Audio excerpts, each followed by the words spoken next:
He was responsible for finding many of the iconic locations in the hit HBO series The Sopranos. Mark Kamine got his start in film and television production as the show's location manager, and he's sharing stories from his time on the show as well as his work on other sets. His book is On Locations, Lessons Learned from My Life on Set with The Sopranos and in the Film Industry.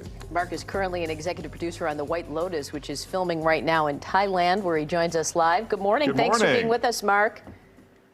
Good morning, although it is past 10:30 at night here. Yeah, well, we appreciate you staying up for us. So this had to be a great gig for you when you first got it. How did you find some of these iconic locations? Were you given any directions, like it has to be, everything has to be in New Jersey, or what were you told? Well, yeah, I mean, you know, it did have to be in New Jersey. That was David Chase, who was the creator and head writer of the show and directed the pilot and the final episode. Insisted on filming the New Jersey scenes in New Jersey, and that was a mandate, and fit well with me because I happened to live there at the time and grew up in New Jersey, so I knew what he was talking about mostly. Yeah, I mean, it can change the whole feel of a show. So what is it that you look for when you're dealing with locations as a locations manager? It sounds fun. Are you just looking for authenticity? What are the challenges there? Yeah, I mean, in the case of a show like Sopranos, which was a very, you know, the goal was realism. You want authentic locations, and you know, it's a little bit of a trial and error thing. You bring, you know, and there was a team of scouts would bring back folders. At the time, we didn't have the total digital world that we do now. And, you know, we would look through them, and David and the director at the time and the production designer would give guidance. And so, you know, you were trying to hone in on exactly what they wanted, in particular David, because he was the boss.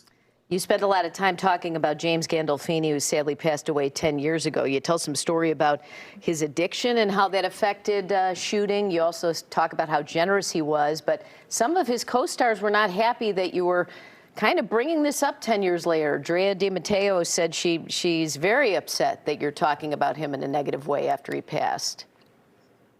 Yeah, I mean, I got to say, like some of the stories out there, it doesn't really depict the book the way it is. You know, obviously people like to sensationalize that stuff.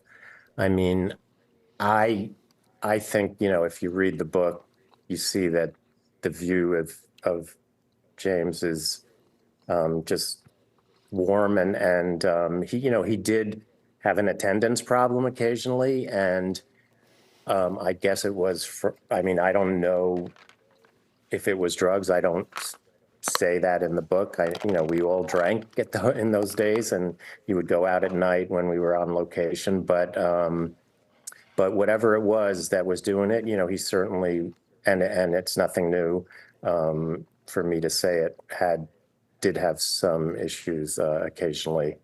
And it, you know, and my interest in writing the book was to show from sort of not the top of the pie, as books like these usually are, actors and directors, from someone working on the crew, the impact of various things on the show, whether it was the popularity or occasional misbehavior. And so now you're looking for luxurious locations in Thailand. Is there another way that someone like you has their fingerprint on a show, a production, whether that's dealing with the actors or something else?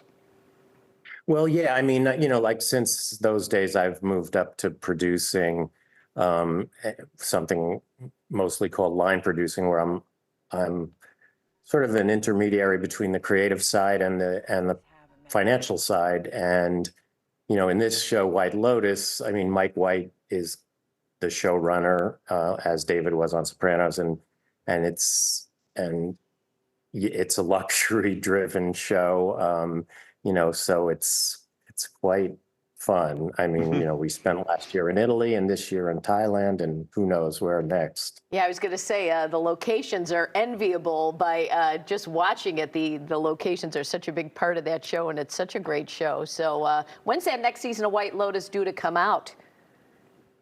The word is January 2025, and we just started filming. We're in our second week in Thailand, and we got a ways to go. And then Mike has a bunch of months of editing after that. So January 2025, I think. Well, it sounds good. The book is On Locations, Lessons Learned from My Life on the Set with The Sopranos and in the Film Industry. Mark, we appreciate you joining us this morning. Thanks, Mark. You're very welcome. Thanks for having me.